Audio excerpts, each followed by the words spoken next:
The last several years have been exceptionally difficult in the oil and gas industry because of the wave of bankruptcies.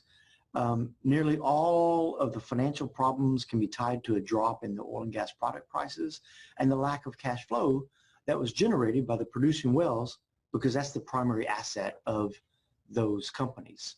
But the service companies, faced with the new Chapter 11 filing by one of its customers, should take some absolute immediate steps which can help to ensure the potential for a recovery in any and for their unpaid and outstanding invoices.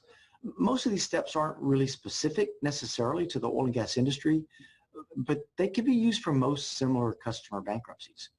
But there's some steps. Step one, and this is important: stop all collection efforts to recover any of the AR, account receivable, owed by this customer. The bankruptcy code has a provision called the automatic stay. It means all collection efforts are stayed, are stopped. The policy behind that is that the debtor customer needs some breathing room to get their business back in order, and none of the trade creditors or other claimants should be able to keep trying to get paid ahead of everyone else. A violation of the automatic stay is one of the worst things that you would have to explain to a bankruptcy judge. So don't do it. Number two, check your pay history records. Immediately on a filing of a bankruptcy, my firm, if you're on our notice list, will send out a notice of, here's the bankruptcy was filed yesterday or this morning, here's the dates to check, and particularly focus on a period of time that begins 90 days prior to the date of the filing up to the date of the filing. That 90-day period is called the preference period. The debtor or trustee can potentially later claim that payments made by this debtor during that 90-day period were made preferentially, and they must be returned or paid back to the debtor's estate. They call that a clawback, and it's the worst thing. So the idea is for an eventual redistribution to all the creditors on a pro rata basis. The deadline for the debtor or the trustee to assert this claim is 2 years after the filing of the bankruptcy, so it doesn't pop up right away.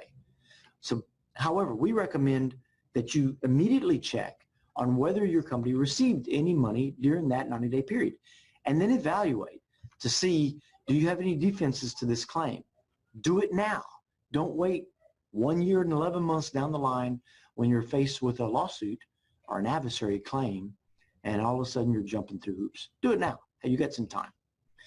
Third, review and see if you have any claims that are still within your state's lien deadline period.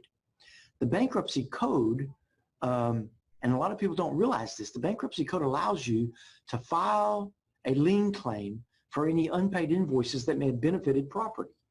So if your work or equipment was on a well site or is on a pipeline or some other oil and gas related property, you can file a lien claim.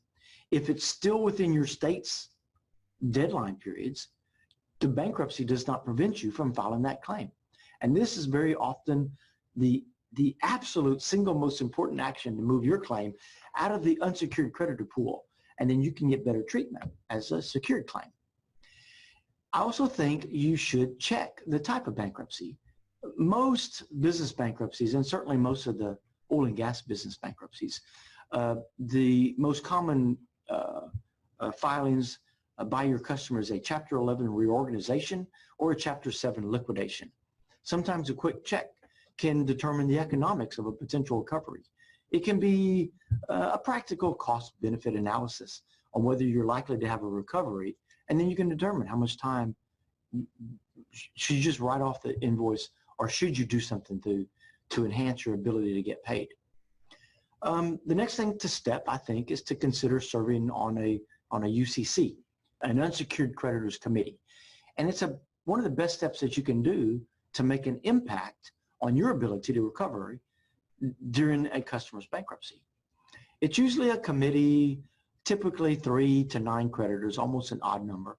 They're usually comprised of the largest of the trade creditors, and they act as a group that serves for the benefit of all the unsecured creditors. There is a time involvement, and it's a little heavy in the first couple of weeks. It usually diminishes after just a few weeks. If you're considering that step, my recommendation is to visit ahead of time with an experienced oil and gas bankruptcy attorney, because you'll want to know what to expect and what things you should do, maybe, to have the most successful impact, not just for your claim, but really for the entirety of the unsecured creditor group. The next step is to, coming up, there will be a 341 meeting of creditors. I recommend you attend it. Every case has a meeting of creditors. It's run by the U.S. attorney, and it lasts for an hour to 3 hours or so, and gives the creditors an opportunity to visit directly with the principals of that customer debtor. The meeting occurs under the code within a reasonable time after the filing, typically about 45 to 60 days after the filing, and when the creditors have access to some financial records. Those financial records are filed in the court. But it gives you an opportunity to ask any questions you want of that customer, of that debtor. What is your intention? Are you going to sell some assets? Are you going to try to reorganize? How are you going to pay for your debts? But it's a really good chance to add to your cost-benefit analysis of what you're going to do.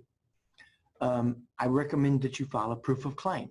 If there are any assets in the case, a proof of claim deadline will be set by the court and a notice sent to all the creditors. The proof of claim is a relatively short form to fill out. My firm usually adds an addendum so you can claim interest and attorney fees, but that portion is not mandatory unless you really want to assert it on your claim. If the debtor's financial schedules, however, show a claim number, a dollar amount that's owed to your company that matches your own records, you may not need to file a proof of claim.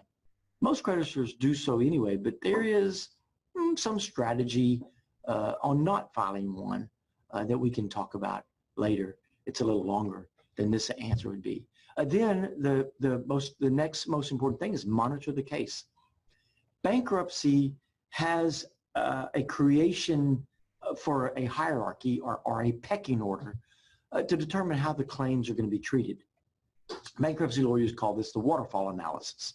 So, for example, taxes, professional fees, financial advisors' fees, they're going to be treated as a priority claim. The next group is secured claims, followed by unsecured claims, and lastly is the equity or shareholders. They usually don't get anything. The debtor has 120 days to propose its plan for reorganization, and you want to make sure your claim is treated fairly.